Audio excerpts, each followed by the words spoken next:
Assalamualaikum warahmatullahi wabarakatuh. Halo, apa kabar anak-anak? Selamat berjumpa lagi dengan pelajaran Pendidikan Lingkungan Hidup bab 8 kelas 9 part 1.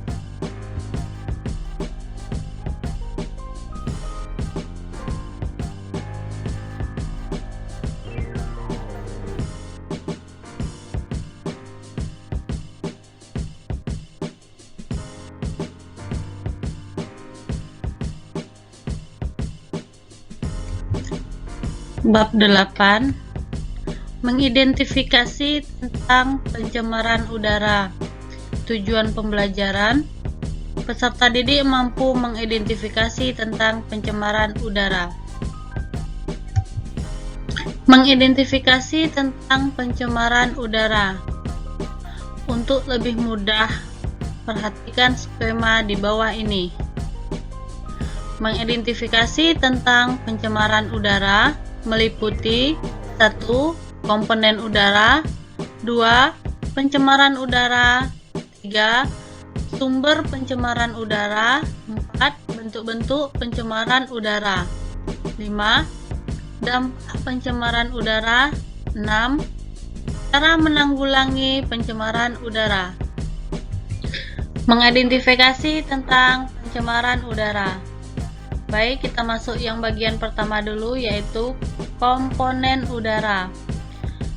Manusia juga tidak akan bisa hidup di dalam ruangan walaupun ruangan tersebut berisi udara jika komponen penyusun udaranya tidak tepat atau ada bahan berbahaya yang terlarut di dalam udara. Saat ini, kehidupan manusia ditopang oleh komposisi udara.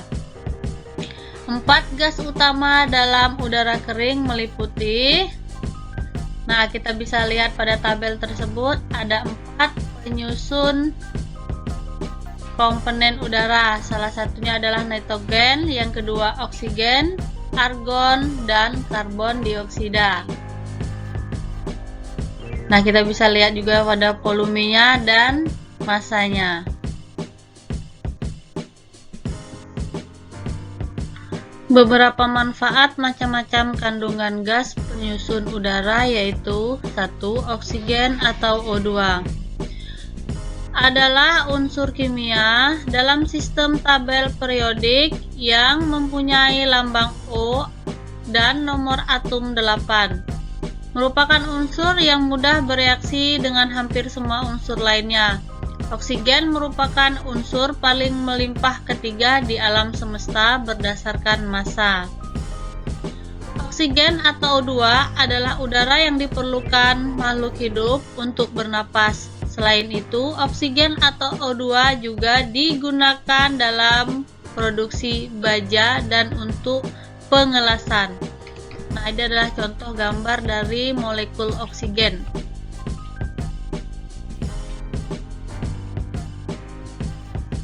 2. Nitrogen atau N2 adalah unsur kimia dalam sistem periodik, unsur yang memiliki lambang N dan nomor atom 7. Biasanya ditemukan sebagai gas tanpa warna, tanpa bau, tanpa rasa, dan merupakan gas diatomik, bukan logam, yang stabil, sangat sulit bereaksi dengan unsur atau senyawa lainnya. Nitrogen atau N2 dipakai untuk membuat amonia yang pada gilirannya menjadi bahan baku pembuatan pewarna, pupuk, bahan peledak, obat-obatan, dan plastik. Nah, ini adalah contoh dari molekul nitrogen.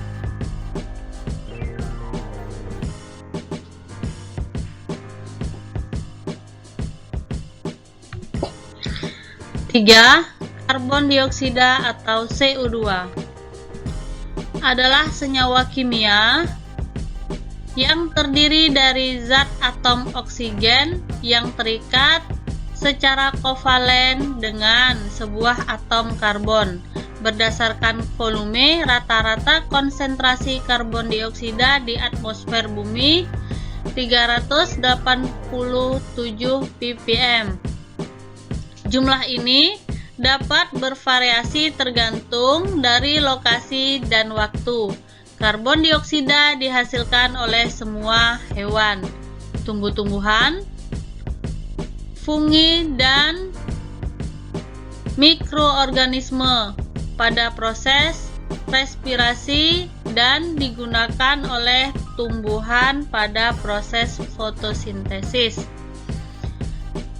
Dalam bentuk padat, karbon dioksida umumnya disebut sebagai es kering. CO2 adalah oksida asam. Larutan CO2 mengubah warna lakmus biru menjadi merah muda. Nah, ini adalah contoh dari karbon dioksida, hasil dari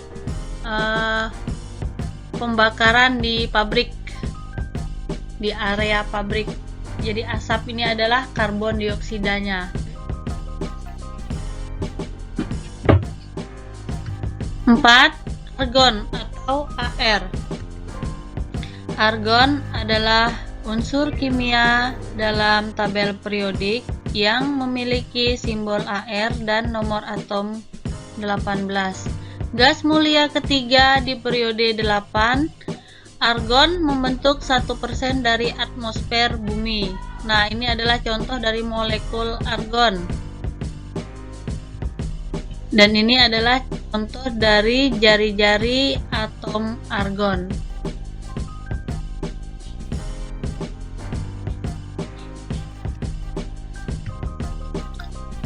Lima, karbon monoksida atau CO. Gas ini sangat berbahaya, tidak berwarna dan tidak berbau. Berat jenis sedikit lebih ringan dari udara atau menguap secara perlahan ke udara. CO tidak stabil dan membentuk CO2 untuk mencapai kestabilan fasa gasnya. CO berbahaya karena bereaksi dengan hemoglobin darah membentuk karboksi hemoglobin atau COHB. Akibatnya fungsi Hb membawa oksigen ke sel-sel tubuh terhalangi, sehingga gejala keracunan, sesak napas, dan penderita pucat. Nah, ini adalah contoh dari molekul karbon monoksida. Nah, komponen udara yang keenam adalah gas lain dalam udara. Krypton atau Kr, neon atau Ne, atau xenon atau Xe merupakan gas-gas yang sulit bereaksi dengan unsur-unsur lain. Neon dan argon banyak digunakan untuk mengisi bohlam atau lampu pijar. Nah, ini adalah contoh dari krypton, molekul krypton atau Kr. Nah, ini adalah contoh dari neon atau Ne. Nah, yang ketiga adalah contoh dari xenon atau Xe.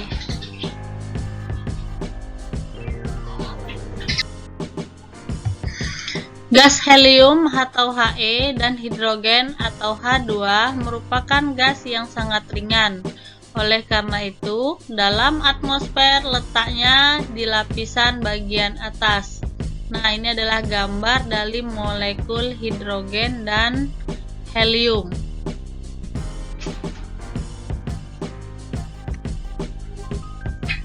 Nah, kita masuk bagian yang kedua, yaitu pencemaran udara. Pencemaran udara tidak lain adalah situasi di mana udara bercampur dengan zat lain sehingga mengakibatkan kondisi yang buruk.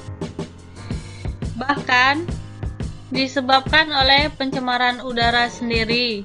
Bisa jadi udara tidak layak untuk digunakan dan bisa membahayakan kehidupan penghuni bumi sendiri.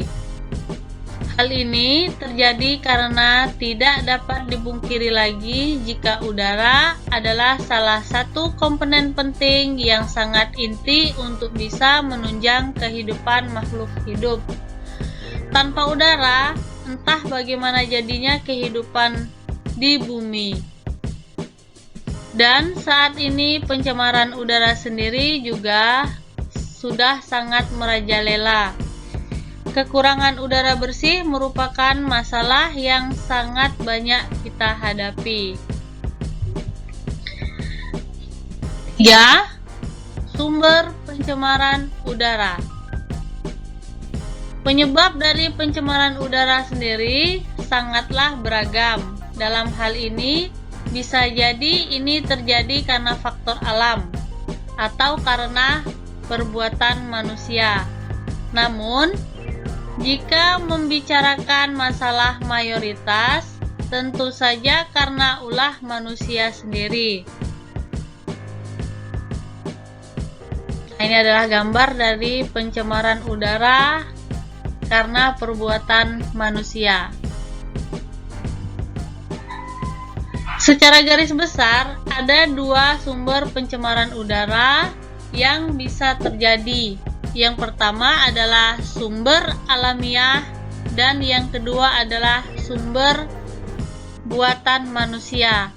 Keduanya sebenarnya sama-sama sulit untuk dihadapi.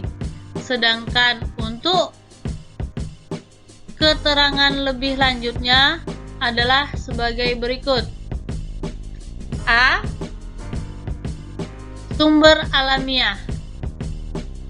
Pencemaran terjadi secara alami dan ada banyak faktor yang bisa menyebabkannya. Di antaranya, faktor-faktor tersebut adalah adanya letusan Gunung Merapi. Munculnya gas beracun ke permukaan bumi disebabkan oleh tanaman tertentu dan masih banyak lagi.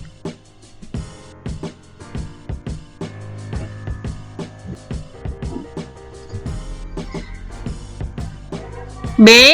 Sumber buatan manusia. Sumber alamiah tentu saja terjadi secara alamiah dan tidak bisa dielakkan kedatangannya. Namun, ada juga sumber yang disebabkan oleh perbuatan manusia sendiri. Dalam hal ini, diantaranya adalah seperti sumber dari aktivitas industri, dari kendaraan bermotor, asap rokok, dan masih banyak lagi. Aktivitas seperti ini juga menjadi kebiasaan dan bahkan penunjang hidup untuk manusia. Karena itulah sangat sulit untuk mengatasi atau mencegahnya. Nah, ini adalah aktivitas industri, kendaraan bermotor, asap rokok.